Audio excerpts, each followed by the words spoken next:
Assalamualaikum warahmatullahi wabarakatuh. Perkenalkan, nama saya Tasya Valiara Mimpi, Stambuk A22121126. Saya dari Prodi Pendidikan Biologi, kelas A, Fakultas Keguruan dan Ilmu Pendidikan. Pada video saya kali ini, saya akan menjelaskan tentang hakikat manusia dan pengembangannya. Yang kedua, menguraikan komponen-komponen pendidikan. Yang pertama, sifat hakikat manusia.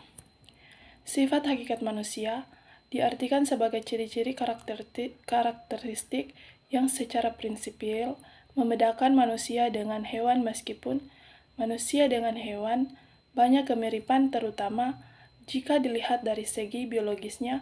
Dengan kemampuan pikirannya juga, manusia disebut sebagai makhluk individu, makhluk sosial, makhluk berbudaya, dan makhluk religius atau makhluk bermoral. Berbagai kajian hakikat manusia telah dilakukan oleh para ahli. Wujud sifat hakikat manusia yang telah dikemukakan oleh para ahli yaitu yang pertama, pandangan psikoanalitik, yang kedua, pandangan humanistik, yang ketiga, pandangan Martin Buber, yang keempat, pandangan behavioristik. Kedua, dimensi-dimensi hakikat manusia serta potensi, keunikan, dan dinamikanya. Dimensi hakikat manusia serta potensi, keunikan, dan dinamikanya ada 4 macam dimensi yang akan dibahas, yaitu yang pertama, dimensi keindividualan, yang kedua, dimensi kesosialan, yang ketiga, dimensi kesusilaan, yang keempat, dimensi keberagaman. Meskipun terdapat perbedaan yang sangat kompleks di Indonesia, namun permasalahan tersebut telah teratasi dengan adanya semboyan Bhinneka Tunggal Ika.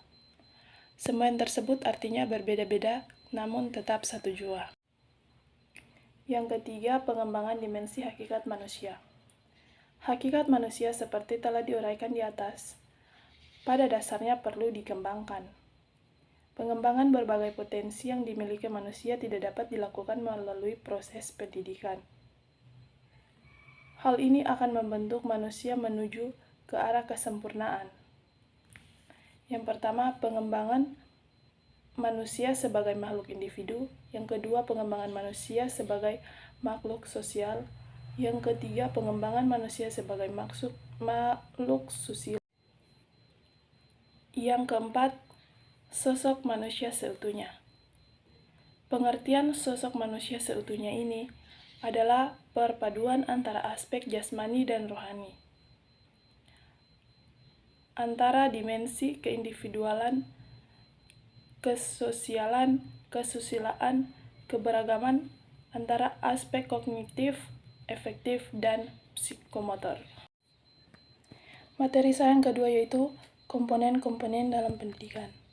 Yang pertama, komponen-komponen yang memungkinkan terjadinya proses pendidikan. Yang pertama, tujuan pendidikan. Yang kedua, peserta didik. Yang ketiga, pendidik. Yang keempat, metode pendidikan. Yang kelima, isi pendidikan atau materi pendidikan. Yang keenam, lingkungan pendidikan. Yang ketujuh, alat dan fasilitas pendidikan. Tujuan pendidikan. Pendidikan pada hakikatnya memiliki dua tujuan, yaitu membantu manusia menjadi cerdas dan pintar atau smart, dan membantu mereka menjadi manusia yang lebih baik. Menurut Langeveld, tujuan pendidikan ada 6 macam, yaitu tujuan umum, tujuan khusus, tujuan tak lengkap, tujuan insidentil, tujuan sementara, tujuan intermedier. Berikut peserta didik. Peserta didik sangat menunjang dalam proses pendidikan, dengan perkembangan konsep pendidikan yang tidak hanya terbatas pada usia sekolah saja, memberikan konsekuensi pada pengertian peserta didik. Selanjutnya, pendidik. Salah satu komponen penting dalam pendidikan adalah pendidik. Terdapat beberapa jenis pendidik dalam konsep pendidikan sebagai gejala budaya yang tidak terbatas pada pendidik sekolah saja. Berikut metode pendidikan. Dalam interaksi, pendidikan tidak terlepas dari metode atau bagaimana pendidikan dilaksanakan. Terdapat beberapa metode dalam mendidik, yaitu yang pertama metode diktatorial, yang kedua metode liberal, yang ketiga metode demokratis. Berikut isi atau materi pendidikan. Isi pendidikan memiliki kaitan yang erat dengan tujuan pendidikan. Untuk mencapai tujuan pendidikan, perlu disampaikan kepada peserta didik isi atau materi yang biasanya disebut kurikulum dalam pendidikan formal. Berikut lingkungan pendidikan. Dalam artian sederhana, lingkungan pendidikan adalah segala sesuatu yang ada di sekeliling anak didik dan komponen-komponen pendidikan yang lain. Sekian dan terima kasih.